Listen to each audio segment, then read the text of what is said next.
함께 나눌 하나님 말씀은 마태복음 20장 27절과 28절 말씀입니다. 마태복음 20장 27절 28절 말씀 봉독합니다. 너희 중에 누구든지 으뜸이 되고자 하는 자는 너희의 종이 되어야 하리라.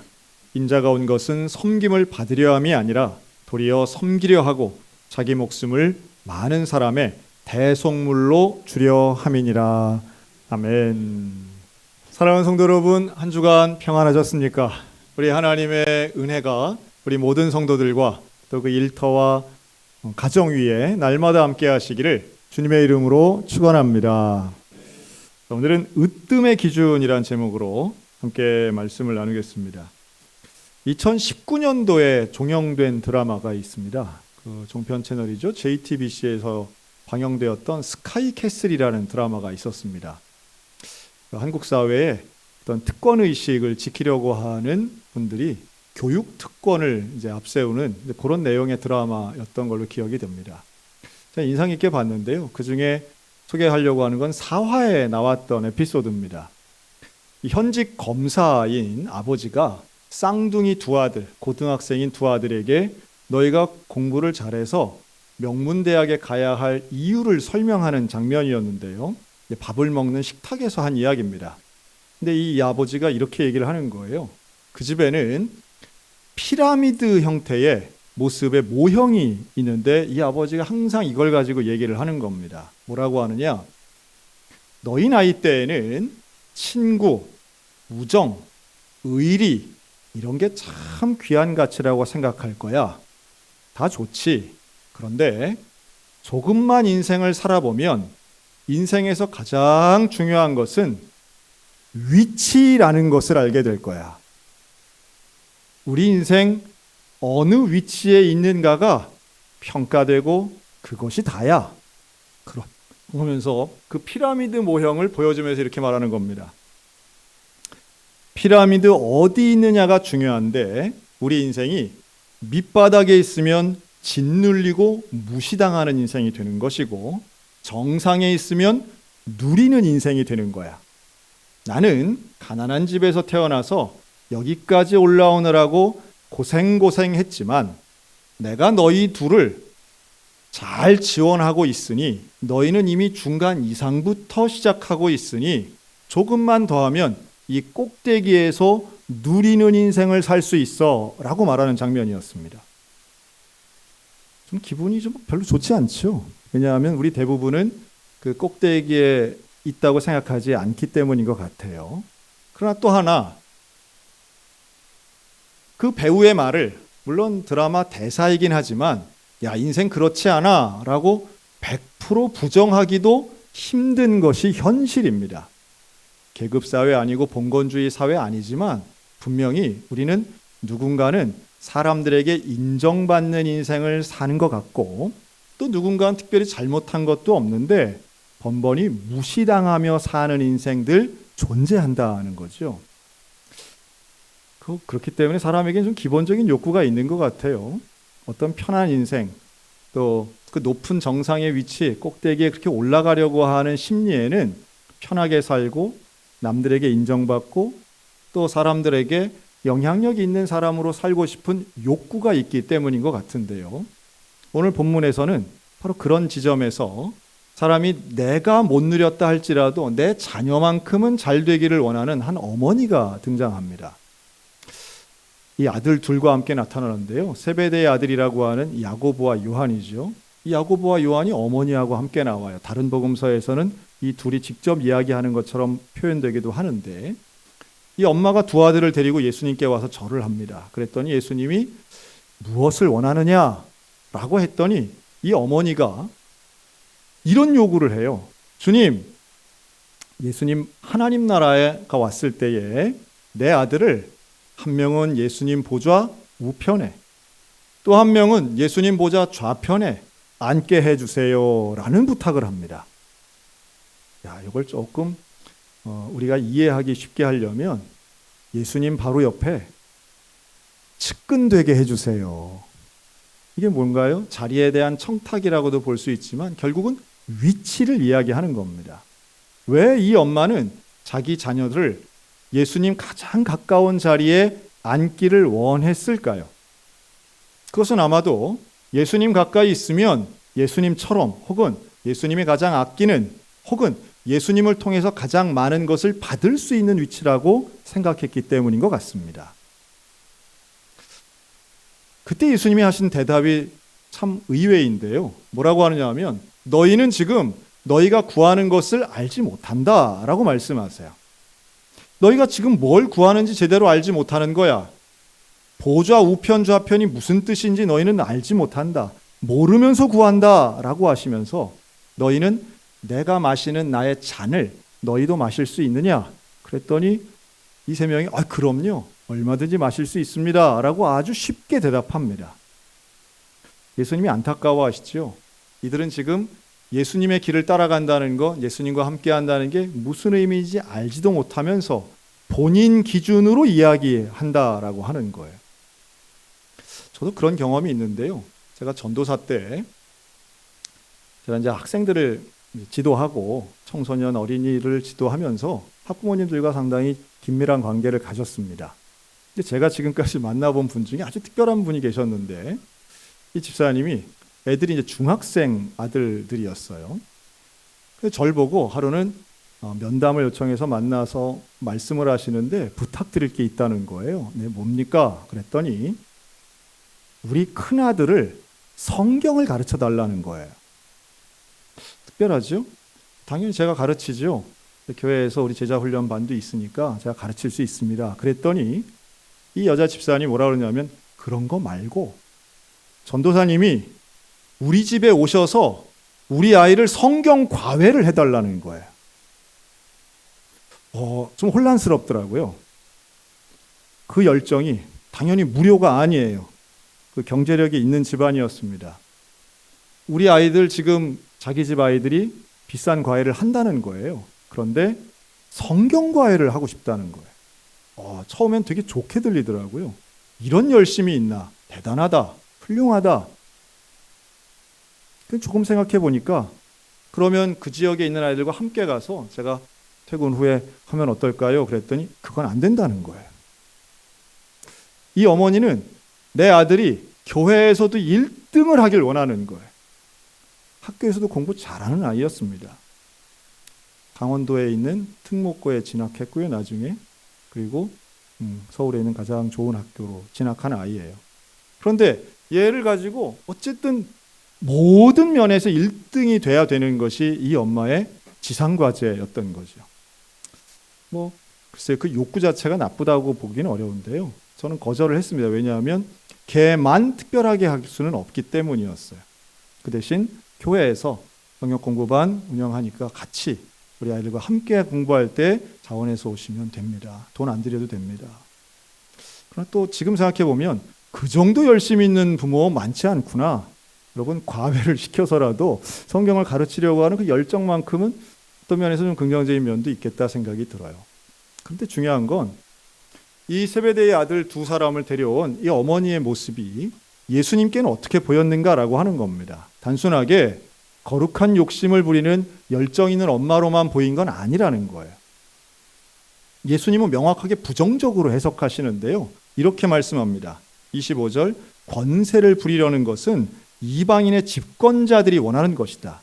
즉 주의 보좌 우편과 좌편에 앉는 것을 예수님은 권세를 잡으려고 하는 욕망으로 연결해서 해석하십니다. 당연히 나머지 제자들도 이런 비슷한 시각을 가졌습니다. 그래서 10명의 제자들이 막 화를 내요. 야, 야고보 요한 너무하네. 어머니까지 데리고 와서 저렇게 하다니 선 넘네 하면서 화를 내는 거예요. 사실상 세베대의 아들들 이 야고보와 요한은 예수님과 친인척 관계였습니다. 그래서 그의 어머니도 사실은 마리아와 형제 관계였기 때문에 예수님하고 잘 아는 사이였어요.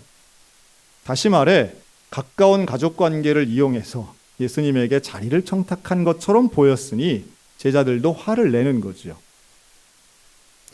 그때 예수님이 모든 제자들을 포함해서 이들에게 이런 말씀을 하십니다. 크게 되고자 원하느냐? 크고자 원하는 자는 섬기는 자가 큰 자야. 너희가 대단히 높은 자리를 오르고 싶으냐? 으뜸이 되려는 자는 종이 되어야 해 라고 말씀하세요. 사람들은 왜 높은 자리를 원할까요? 그것은 인정 욕구와 소유 욕구를 한꺼번에 취하기 위함이고, 또 사람들에게 인정받는 걸 싫어하는 사람은 없기 때문입니다. 예수님이 이걸 권력이라고 말씀하는데요. 여러분, 권력은 뭘까요? 권력은, 전 이렇게 해석해요. 권력은 사람을 움직이는 힘이다라고 봅니다. 돈의 권력이든 주먹의 권력이든 또 다른 어떤 것을 제공해 줄 수 있는 기회의 권력이든, 권력을 잡은 자들은 결국 사람을 내 마음대로 움직일 수 있는 힘이 있는 거죠. 그래서 이 권력에 대한 욕구는 상당히 매력적입니다.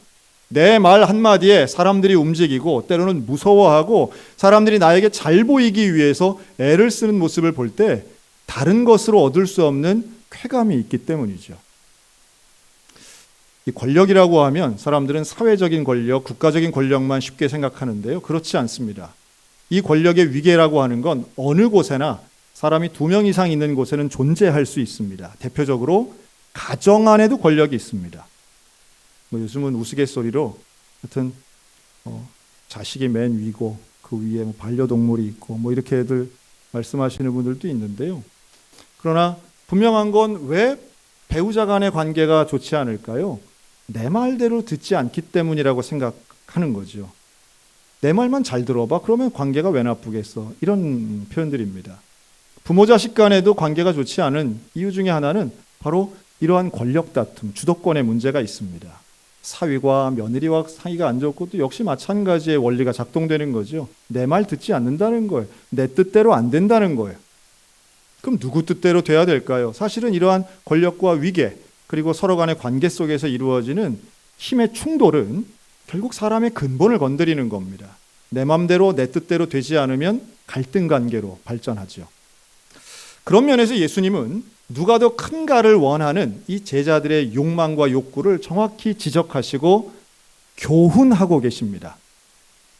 제자들이 이런 질문도 해요. 마태복음 18장 보면 예수님, 천국에서 누가 큰 자입니까? 이런 질문을 하거든요. 하나님 나라 천국에도 큰 자 작은 자를 항상 비교하는 인간의 본성이 그대로 드러납니다. 그때 예수님이 아주 유명한 말씀하시죠. 너희가 이 어린아이와 하나 같지 않으면 결단코 천국에 들어갈 수 없다. 그러면서 4절에는 이런 답변을 내세요. 이 어린아이와 같이 자기를 낮추는 자가 천국에서 큰 자다. 그러니까 크고 작고가 분명히 있는 것 같긴 한데 우리의 기준과는 완전히 다른 거예요.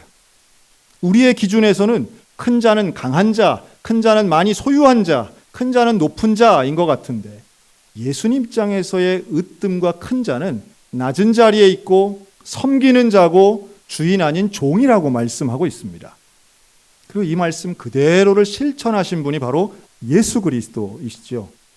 예수님 이렇게 말씀하세요. 내가 이 땅에 온 것은 섬김을 받으러 온 게 아니야. 나는 섬기러 온 것이고 그 섬김의 가장 최종점은 나를 대속물로 주는 것이야.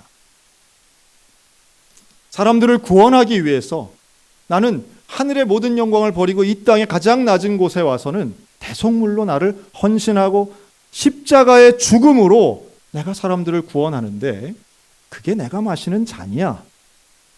너희들은 내 그 잔을 마실 수가 있느냐? 너희들도 대속물이 될 수 있느냐? 너희가 그런 속물근성을 가지고 남들을 군림하려 하면 절대로 대속물이 될 수 없어. 나의 잔을 마실 수 없어. 라고 예수님은 너무도 분명하게 말씀하시죠. 기준이 다르니 대화하는 내용이 너무 달라요. 그러니 예수님은 안타깝게 생각하고 계십니다. 오늘 저와 여러분이 예수님의 기준에 맞는 으뜸이 된다라고 하는 게 무슨 의미일까요? 예수님은 으뜸되길 원하고 계세요. 그런데 그 으뜸은 남들보다 높아지거나 남들보다 잘하는 것이 아닙니다. 으뜸은 비교 우에서 오는 단어이긴 하지만 예수님은 비교하지 않으세요. 예수님이 원하시는 것은 오직 충성과 순종인 줄로 믿습니다. 예수님 말씀에 순종하는 거죠. 그리고 예수님처럼 충성하는 것입니다. 지금 우리는 사순절을 지내고 있어요. 원래 사순절은 성경적 전통은 아닙니다. 성경에는 사순절이란 말이 없습니다. 교회적 전통이죠. 325년 니케아 공의회에서 처음으로 사순절이 제정됐습니다. 사순절은 말 그대로 중심이 되는 건 부활절이에요. 부활절을 기준으로 해서 그 앞에 40일 기간, 정확하게는 주일이 제외되기 때문에 46일 정도 됩니다. 근데 이 사순절을 왜 제정했을까요? 사순절의 목적이 있습니다. 이 사순절 기간 동안 부활절을 생각하라는 거예요. 예수님의 고난을 기억하고 예수 그리스도가 나를 위해 부활하셨다는 사실을 잊지 않고 기억하라는 의미입니다. 그래서 이 사순절 전통을 지키기 위해서 우리가 일반적으로 하는 것들이 있습니다. 기도회도 하고요. 또 성경을 읽기도 하지만 금식을 하기도 합니다. 이건 아주 특별한 건데요. 율법적으로 반드시 해야 된다 이건 아니지만 금식을 하는 것이 유익하고 금식을 통해서 예수님의 고난을 내가 경험하는 거죠. 그런데 구약에도 율법이 있거든요. 구약의 율법은 어떤 거냐 하면 금식하는 율법이 아니라 음식을 먹음으로 지키는 율법들입니다. 예를 들면 유월절 이러면 유월절을 기억하기 위해서 누룩을 넣지 않은 빵을 먹는 거죠. 우리들도 그런 게 있죠. 추석 때 송편 먹고 설날에 떡국 먹는 것. 특정한 음식은 절기와 연결됩니다. 그래서 음식을 먹음으로 절기를 기억하기도 하고 잊지 않는 거죠. 그러면 사순절에 금식을 하는 건 특별한 거예요. 뭘 먹지 않고 안 먹으면서 기억을 하자는 거예요. 이번 우리 사순절에는 저희가 우리 소양교회는 매년마다 한 끼 금식 헌금을 했는데 올해는 한 끼 금식을 하면서 튀르키예 지진 피해자들을 돕기로 당회가 결의를 했습니다. 멀리 있는 나라고 또 유명한 사건이긴 하지만 튀르키예 지진이 벌써 한두 달 지나면서 사람들의 뇌리엔 잊혀져 간다는 기사도 나왔더라고요. 어떤 면에서는 좀 빨리 하지 하는 아쉬움도 있을 수 있지만 빨리 하기보다는 지금도 늦진 않았습니다. 왜냐하면 지진 피해 복구가 그렇게 금방 되는 일이 아니기 때문입니다. 조금 더 관심을 갖고 함께 동참해 주셨으면 좋겠는데요. 그럼 금식 자체는 우리의 목적은 아닙니다. 금식하면서 예수 그리스도의 고난을 기억하는 것, 그리고 예수님에 대해 생각하는 것, 이게 목적인 거죠. 저는 오히려 하나를 더 좀 제안하고 싶은데요. 이번 사순절 기간 우리의 인생에서 좀 절제하는 경험들을 가지셨으면 좋겠습니다. 금식은 음식에 대한 절제죠. 이거보단 조금 더 쉬울 거라고 생각하는데 제가 좀 도발적으로 이렇게 제안 드리고 싶습니다. 일부에게만 해당되는 이야기이겠지만 여러분 이번 사순절 기간 술을 절제하셨으면 좋겠습니다. 보니까 나는 상관없는데 대부분 이런 눈빛인데 어떤 분들은 또 느껴지네요. 더 이상 한국 교회는 술과 담배를 구원과 연결시켜서 말하지는 않습니다. 그러나 저는 이제는 담배에 대해서는 상당히 사람들의 생각이 이제는 개혁적인 생각이 되었는데 술에 대해서만큼은 전 세계에서 가장 관대한 문화권에 우리가 살고 있다고 저는 생각합니다. 단적인 예로 이런 거 들 수 있습니다. 술은 참 신기하게도 마시는 사람이 아니라 마시지 않는 사람이 내가 왜 술을 마시지 않는가에 대해 설명해야 되는 분위기에 우리는 살고 있다는 거예요. 그냥 안 마시는 자유가 없이 이걸 내가 왜 안 마셔야 되는지, 보약을 먹는다, 어쩐다, 분해 요소가 없다, 이렇게 구구절절히 설명을 해야만 이해되고 양해된다는 이야기들을 들을 땐 의아합니다. 그리고 또 있습니다. 항상 교회 내에서 술 문제만 나오면 어김없이 등장하는 논리가 하나 있습니다. 그것은 바로 한국 사회에서 사회생활을 하는데 술을 안 마실 수 없다는 논리입니다. 그렇다면 그게 사회생활에 꼭 필요하다면 그것은 이미 음료가 아닌 것이죠. 관계의 위계를 증명하는 매개체가 되는 겁니다. 상당히 중요한 부분이라고 저는 봐요. 저는 술을 그러한 사회생활의 필수적인 매개체가 아닌 저는 값싼 마약, 즉 중독성 약물이라고 보고 있습니다. 가장 값싸게 나의 기분을 변화시켜주는 것이죠. 미국의 한 심리학자가 쓴 책이 있습니다. 왜 한국인들은 그렇게 사람들이 모여서 조직 문화를 이끄는데 술을 필수적으로 사용할까라고 하는 질문에 이렇게 답했더라고요. 한국인들은 술을 마시지 않으면, 취하지 않으면 진심을 말하지 못하는 문화권이 있기 때문이다. 술에 취해서 내 속에 있는 걸 다 시원하게 말할 때에 대부분 상급자들이겠죠. 그리고 그 밑에 있는 위계의 아래쪽에 존재하는 사람들에게 그것을 쏟아놓을 때에 시원한 통쾌감을 느낀다는 거예요. 뭐 동의하지 않으실 수도 있는데 그 학자는 그렇게 얘기하더라고요. 그리고 그것이 사회생활이라면 내가 주는 술을 받아 마시면 나와 친하고 내 말을 듣는 사람이고, 내가 주는 술을 거부하면 나와는 사회생활 끝내는 사람이라고 이야기한다면 여러분, 그게 과연 건강한 사회생활이겠습니까? 그건 비즈니스도 아니고 말 그대로 나를 무시하는 개인적 감정의 영역인 것이죠. 시대의 착오적인 이야기입니다. 저는 오히려 바로 그러한 핑계들을 대면서 스스로 중독되어 계신 분들에게 말씀드리는 겁니다. 혼자도 술을 마시고 밥 먹을 때는 술이 꼭 있어야 하고 고기를 먹을 때 술 없이 어떻게 먹느냐는 분들, 여러분 절제하는 기간이 있었으면 좋겠습니다. 아무리 양보해도 그것은 중독성 있는 약물일 뿐입니다. 바로 이러한 절제를 할 때에 내가 좋아하는 것, 내가 즐기는 것, 또 내가 필요하다고 생각하는 그것이 절제될 때에, 여러분 금식하는 음식은요, 먹어서 죄가 되기 때문에 금식하는 게 결코 아닙니다. 술을 마시는 게 죄가 되기 때문이란 말씀을 드리는 게 아니에요. 내 인생에 있어서 이것조차 절제할 수 없다면 어떻게 우리가 예수 그리스도의 그 제자의 길을 갈 수 있겠느냐는 말씀이에요. 이 사순절 기간 동안 내가 즐기고 내가 좋아하는 것 절제할 수 없다면 그건 내가 좋아하는 게 아니라 끌려가는 것입니다. 멈출 수 없다면 그건 내 영역권에 있는 게 아니라는 말씀이에요. 여러분, 술의 종이 되지 말고 주님의 종이 되시기를 주의 이름으로 권면합니다. 내 인생의 주인도 마찬가지입니다. 내 인생의 주인 내가 아니에요. 그건 인본주의죠. 내 인생의 주인은 예수 그리스도이십니다. 예수님이 원하시는 삶, 거룩한 삶, 절제된 삶, 질서 있는 삶을 살기 위해선 내 삶에서 필요 없는 것 혹은 내 통제 바깥에 있는 걸 끊어버려야 되는 거죠. 그리고 그런 연습이 이번 사순절 경건훈련 속에 있었으면 좋겠고, 그렇게 해서 마련된 귀한 재원이 튀르키예 백성들을 향해서 사용된다면 여러분, 여기에는 그리스도를 향한 충성, 이웃을 향한 섬김 동시에 이루어질 것이라고 생각합니다. 1885년에 있었던 일인데요. 우리나라에 27살짜리 미국인 선교사가 들어왔습니다. 인천 제물포를 통해서. 그의 이름은 아펜젤러였습니다. 당시에 선교사들이 들어와서 세계를 세우는데요. 교회, 학교, 병원이었습니다. 아펜젤러도 마찬가지였는데요. 이 27살 청년이 이 낡은 집 2칸을, 방 2개를 개조해서 학교를 짓습니다. 여러분, 그 학교 이름은 배제학당이었습니다. 이 배제학당이라고 하는, 배제라고 하는 이름은요, 고종 황제가 내려주신 이름이에요.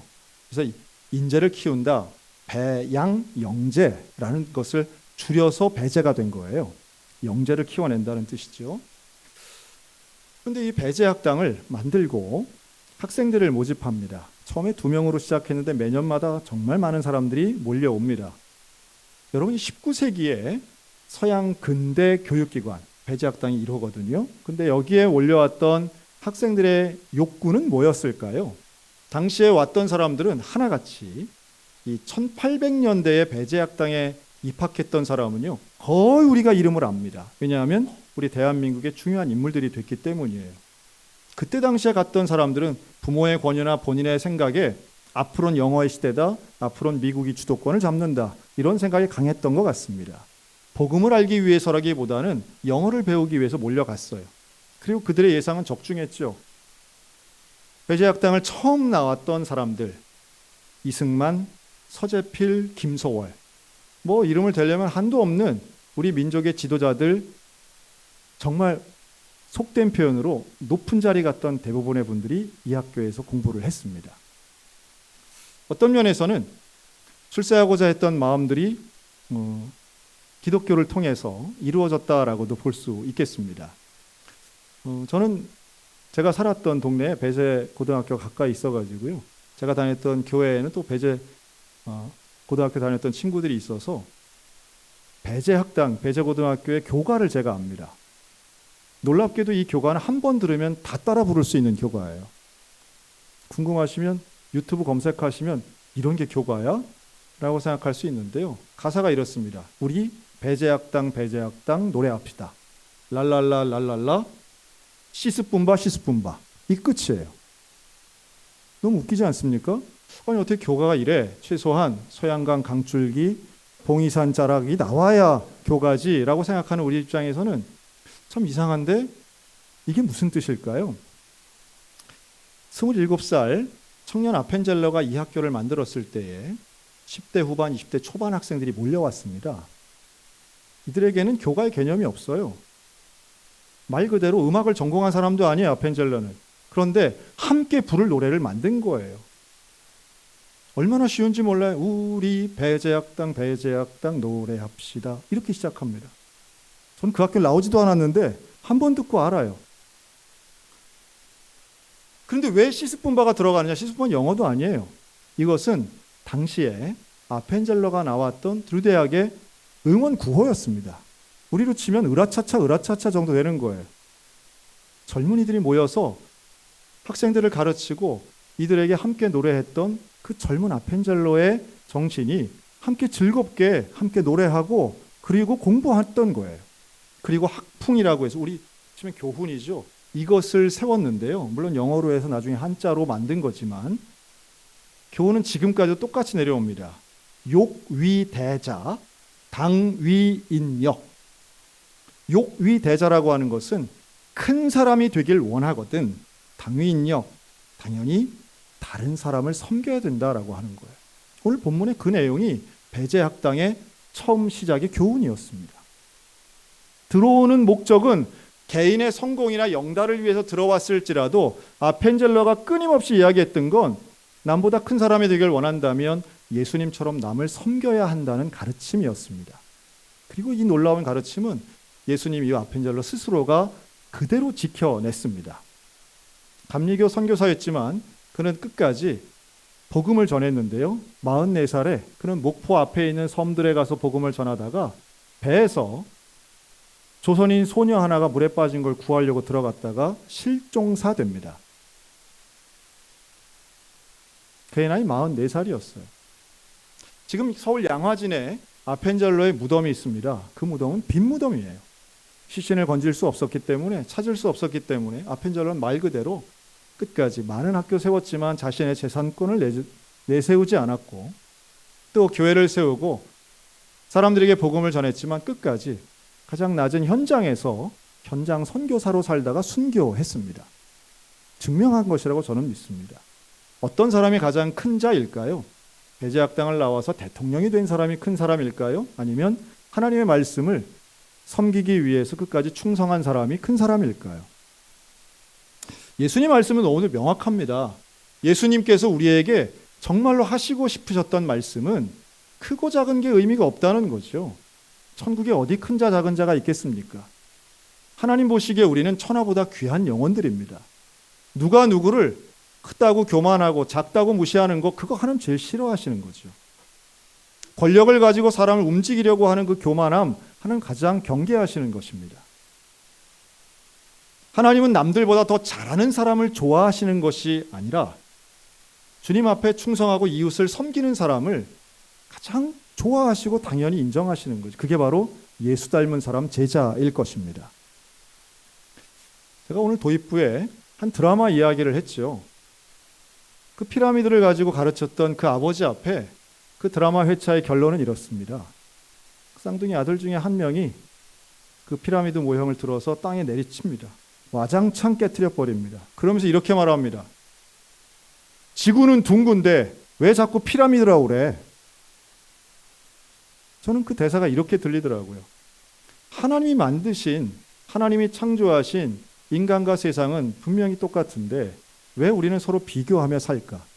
하나님은 비교하지 않으시는데 왜 우리는 이렇게 비교하며 교만하고 때로는 낙심하며 살까? 하나님만 바라보면 되는데, 하나님만 바라보면 주님께서 우리 가운데 분명히 역사하시고 인도하시는데 우리는 왜 그렇게 날마다 위아래 옆에를 쳐다보며 살까? 전 이렇게 말씀드리고 싶어요. 세상은 끊임없이 우리를 미혹합니다. 피라미드 꼭대기에 올라가야 성공하고 행복한 삶이라고 가르치고요. 아래쪽에 있으면 불행하고 실패하고 꼴찌한 삶이라고 가르치는 것 같습니다. 물론 일부러 밑바닥에만 있을 필요도 없겠고 위에서 바둥거릴 필요도 없겠죠. 있는 그 자리 어디라도 성실하게 살아야 할 것이고 최선을 다하는 모습은 분명히 아름다울 것입니다. 그러나 잊지 말아야 하는 것은 내 혼자 세상의 가치관을 다 바꿀 수는 없겠지만 세상이 나를 바꾸지 못하도록 하나님의 말씀을 지키고 거룩하게 살아가는 것만큼은 우리가 반드시 해야 할 일이라는 말씀입니다. 이 사순절 기간 하나님의 말씀을 붙잡고 오늘도 주님이 기뻐하시는 으뜸되는 거룩한 인생 살아가는 저 여러분들 다 되시기를 주님의 이름으로 축원합니다. 아멘. 기도하겠습니다.